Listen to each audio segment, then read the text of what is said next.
My name is Vitali Mostovoj, and I'm an Air Force veteran with 25 years of service and retired as Lieutenant Colonel.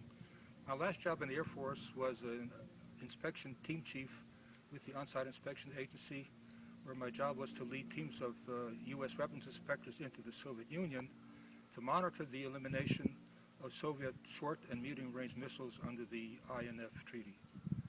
I was born in Russia during World War II and grew up in post-war Germany. Despite the hardships of those years, my family and I found refuge and comfort and solace in the beautiful forest that surrounded the town where we lived in Bavaria. This gave me a love of nature for the rest of my life. I wanted to pass this on to my children, and when stationed in Washington, when my son was 8 years old, we took a trip to California where we camped in Yosemite, in sequoias, and other beautiful areas, which gave him his love of nature as well. He is now a veteran of the Iraq War as well, and we are living in Ventura County. I'm in Thousand Oaks. When he was stationed in Iraq, he and I often talked about when he returns to take a trip to the Mojave Desert, which we look forward to, and which we did. My fellow veterans and I were proud to serve our nation overseas, to defend America. Now we want to continue defending America's beautiful national forests, national monuments, and other wilderness areas, so we and future generations can enjoy them. Congressman Gallagher, I'm standing now in the Los Padres National Forest, and I appreciate your efforts to designate this area as a national monument.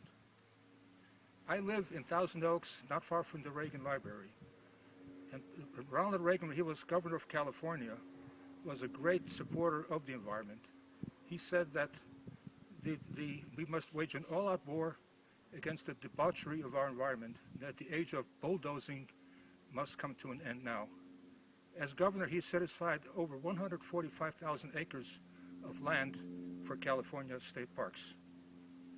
It is important that we designate a portion of the Los Padres Forest as a wilderness area so that the public and our veterans returning from our wars today in Iraq and in Vietnam and in Afghanistan can enjoy this area to get solace and re-energize themselves from the stresses of combat. I met with some fellow veterans with your staff last September to discuss making this a wilderness area, and we're very encouraged with their comments. I think it would be a fitting tribute to your service in Congress to have this area designated as a wilderness area and name this the Ronald Reagan Wilderness Area. I thank you for your support, and I will be glad to do anything that I can to help you in these efforts to designate this area as a wilderness area. Thank you very much.